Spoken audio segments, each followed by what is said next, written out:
Today is Daily Cyber number 26. Wow, it's been an amazing Christmas holidays, kind of had some fun. I totally didn't get a chance to make my video yesterday. That was my fault. I got caught up. I was watching a minimalist documentary, then ended up doing a lot of minimalist work and stripping out my place and putting a lot of things out in the garbage, a lot of old IT stuff that I haven't used anymore, books, things like that, paperwork, clothes, you name it, just things that I was looking through and they asked the question, is there something that you don't use on a regular basis? And I found out, yeah, there was a lot. Which means I didn't get a chance to study, didn't get a chance to do any cybersecurity stuff. So I was like, hey. So today, what I want to do is get back in the swing of things. I'm going to bring you over to my monitor, my screen, talk about two things today, a phishing attack over Christmas and what's going on with WordPress. Also, at the end, I'm going to have a question for you guys. I'm going to change my schedule. I'm going to give you a little bit of a recap of what's going on with me, but let's first get into the technical stuff for you.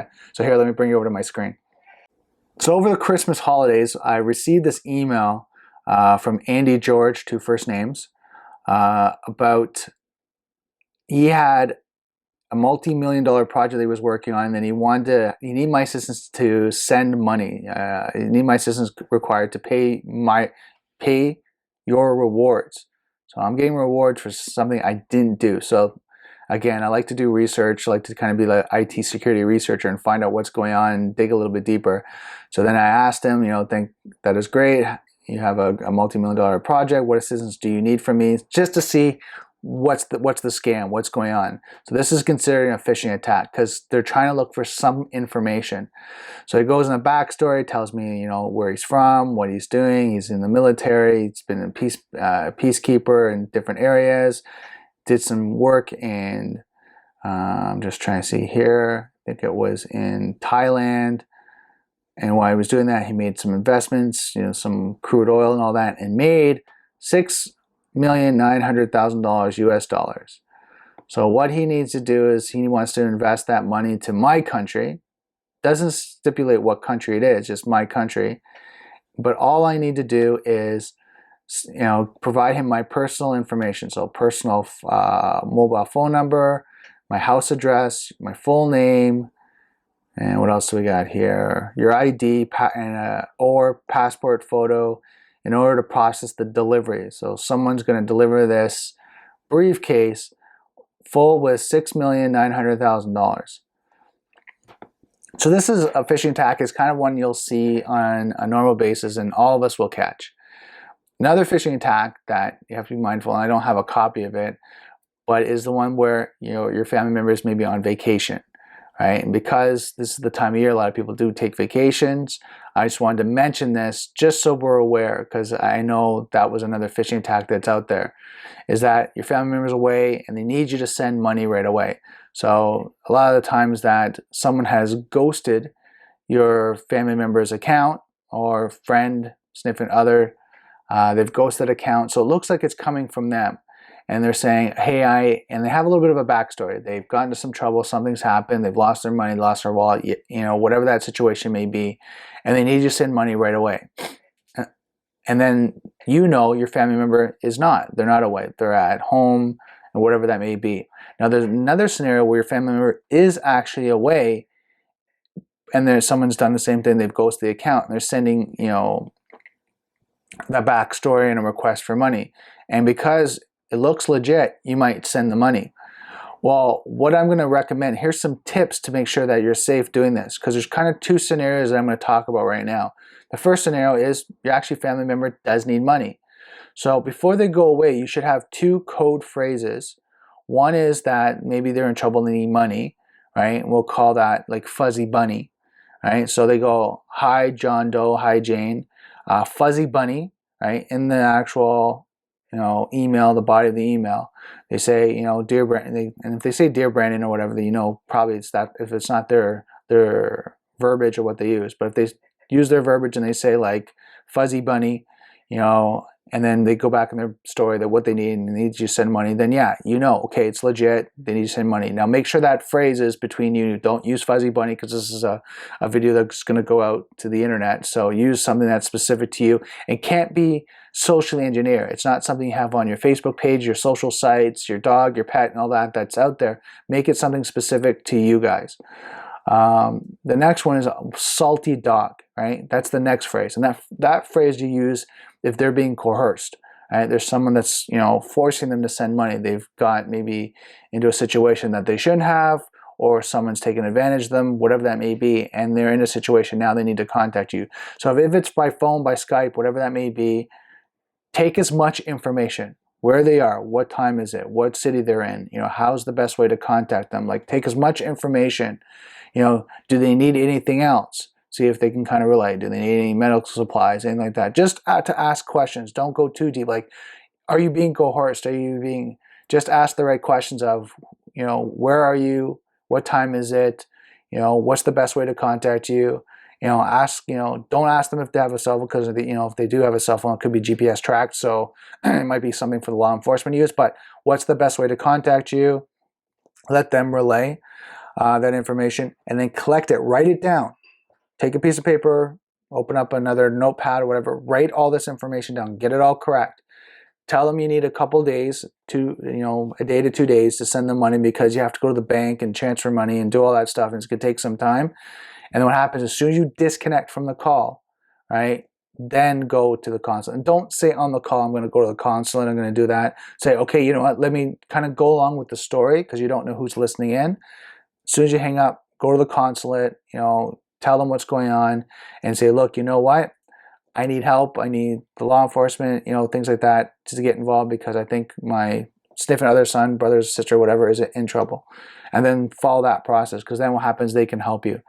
I go into that because it's not as rare as we think. You can watch A&E. There's a lot of specials of vacations gone bad, things like that, where things do happen, and we have to be safe, because through online and cybersecurity, and I'm going to bring this back, people can see what we're doing, where we're going, as we're posting pictures, and, you know, as we're posting videos, they can see what we're up to. And if we travel a lot and we travel at the same time of the year, they can compromise our schedule and see that. And if we travel at the same place or same time, they can see that what's going on, so they can compromise us, the travelers, or our family members or significant others, because they know when to take advantage of that person. So just something on that side, just to kind of be aware of the phishing attacks. And like I said, this came at Christmas. I mean, if I wasn't paying attention, I could have been compromised. Now, something to be aware of. I talked about steganography, where you can embed code into images and so forth. If you see images like this, don't click on them. Don't execute them.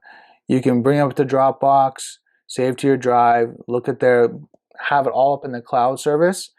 Right? If you do that, but don't download them, because the reason why is you don't know what's in the back end that's trying to be run. So be very, very careful. So I'm going to bring you over to what's going on with WordPress. So if you run a WordPress website, hopefully you're managing it, you're monitoring it week to week, looking for patches and updates. One of the concerns that I have and I see is that security is way down the list when it comes to protecting your business, your identity, things like that, because what happens, we're so busy with other things. And I'm going to talk on a business sense right now. A lot of time with business owners, entrepreneurs, small business and medium-sized business, they're so engaged with their profit and loss, their systems, their strategies, their customer service, their product or their service, and they're so busy in that area that security goes down to the bottom of the list. And sometimes it gets negated completely because they just don't have time, they don't have the money, they can't do it. So what happens is vulnerabilities like this PHPMailer all of a sudden comes up, and they're not watching and being present to see these exploits, and then what happens, they get compromised. So I'm going to go over this exploit, and then I'll talk a little bit more about that, what strategy you need to use and why. So this is a critical vulnerability in the PHPMailer. You can see right here. And what that means is someone can compromise the internal mail system in WordPress. So what is that? when someone fills out a native form on your site, say for example, you're using a theme from, I'm trying to think, Elegant Themes, something along that line. You install it, you get everything set up, and then you want to have a contact form. So that contact form you might have set up that's very native, that's part of the theme, that they fill out first name, last name, say contact phone number, and then there's maybe an area where they can fill out some text to say, hey, I'm interested in this, oh, I want to do that, whatever that may be, and they hit submit. Well, that form sends out an email to you notifying them, hey, someone filled out this form. And this goes through WordPress, their native WordPress PHPMailer code, and says, here's a message, and sends it out through SMTP, maybe through POP, and through this is just through the PHPMailer, through your domain name. And then it sends you an email saying, hey, by the way, you've got an email, right, from this person. You've got a message from this person. So that legal hackers found out that there was an exploit in this code. So what do you need to do? And I'll post this article below if you want to learn more information. Now, if you're a coder, right, a WordPress developer or designer, this will all make sense to you. If you're someone that is just running a WordPress site and you're in a different niche, different business, and have questions, email me. Get on my website, www.knssconsulting.com. We're there to support. We're there to help you. We've got some great systems to help people kind of go through learning about these exploits, how to patch them, and how to maintain their sites after.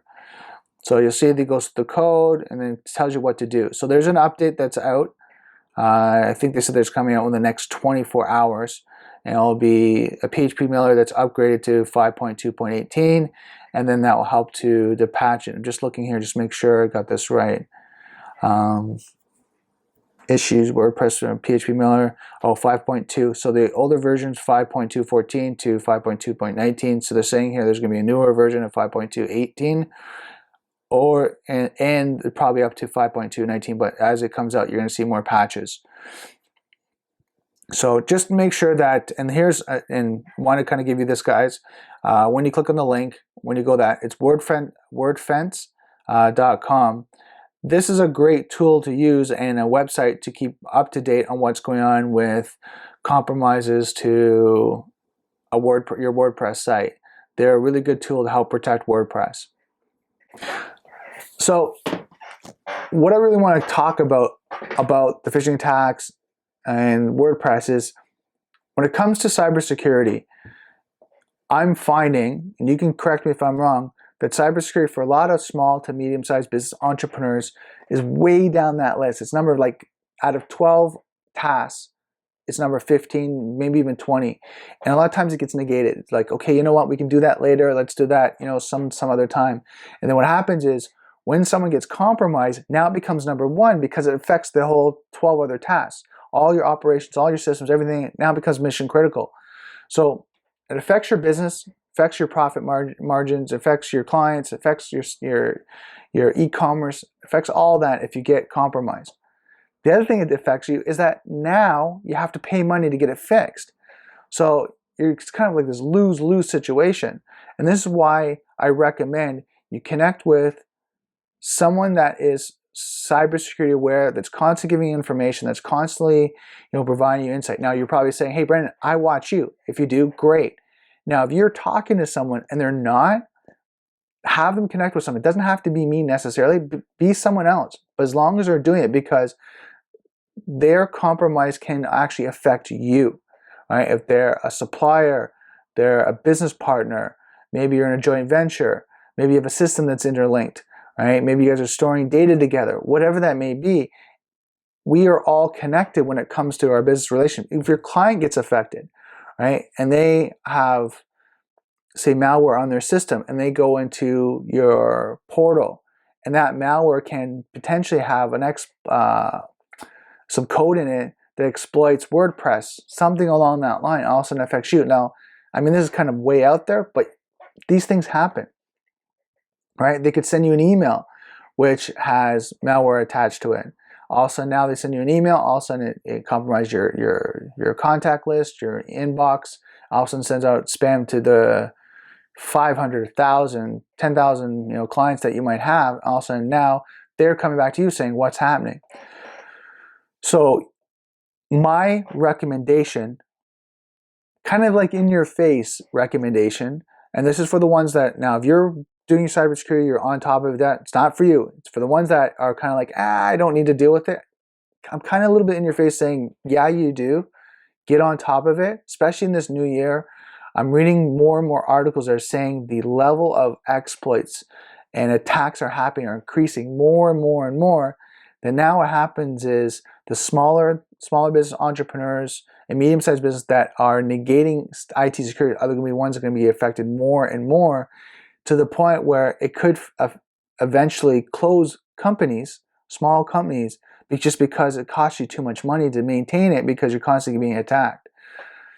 I know that's a little bit of doom and gloom, but I just want you to make sure you're aware, because the more security you put in place, the more deterrence you put in place, the more you're aware about what's going on, the more you can protect your business, right? And then what happens, it's harder for someone to compromise you.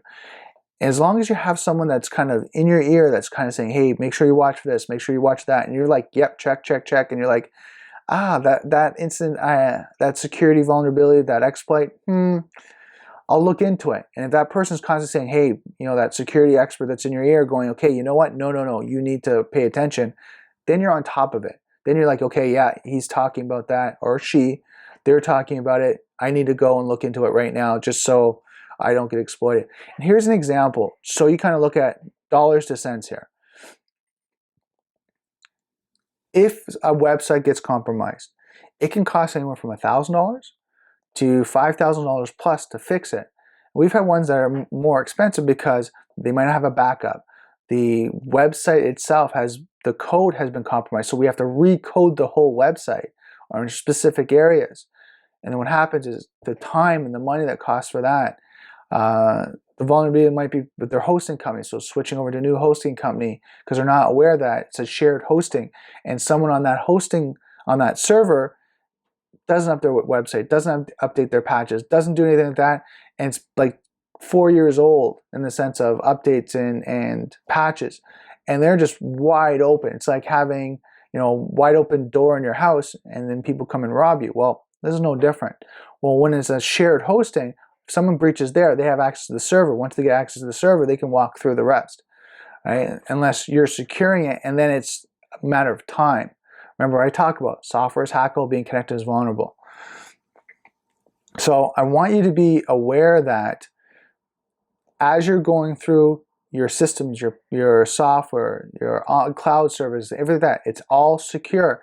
And then you take that next step and you educate your clients, you educate your suppliers, your business partners, anyone you have a business relationship with, your family, your friends. Just make sure you update them. Just keep letting them know, because what happens is they can be your weakest link. They could be the attack point that compromises you, and it's not their fault. They just might not know. So the more people are aware about cybersecurity and the more action we take, the more secure everyone can be. So that's a little bit of my rant today. Just really excited because I really want to help more and more people, and I'm just excited about the videos and where they're going and just the feedback and the information that I'm getting.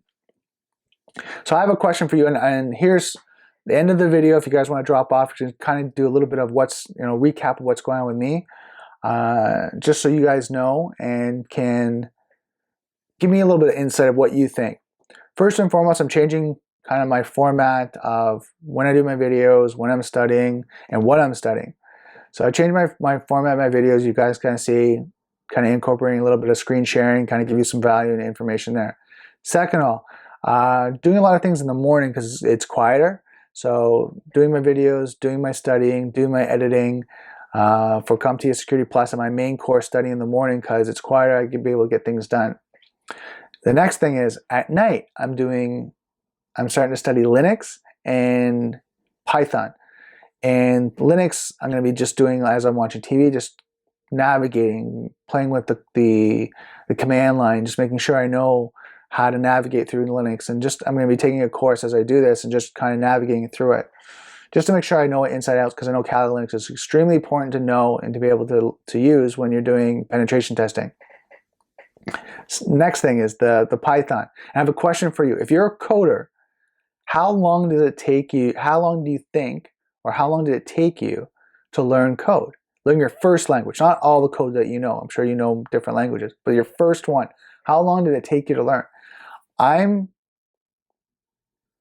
giving myself kind of a goal of 6 months to 1 year. I'm thinking that's realistic, but I want to know from you. Some people can learn it within a week, 2 weeks, 30 days. Some people take 6 months, 1 year. I'm just trying to look at my mindset and saying, you know what, how long would it take me? So I'm going to be taking an online course. Safari Books Online is great. It's a great resource. I highly recommend it. And I'm going to be using Code Academy to apply what I'm learning, because Code Academy I find is really good in that sense. So that's a really recap of what's going on.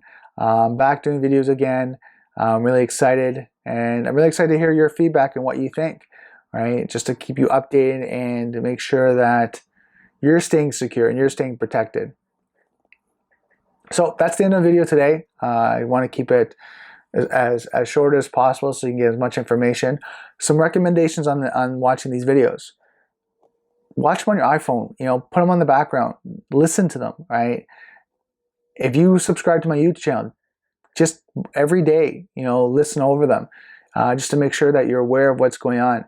Share them with your family, your friends, social media, post them out, just get them out there, because more people need to be protected, right? Again, the vulnerabilities might not be you necessarily, might be not be your system, it might be a colleague's, a friend's system that compromises you.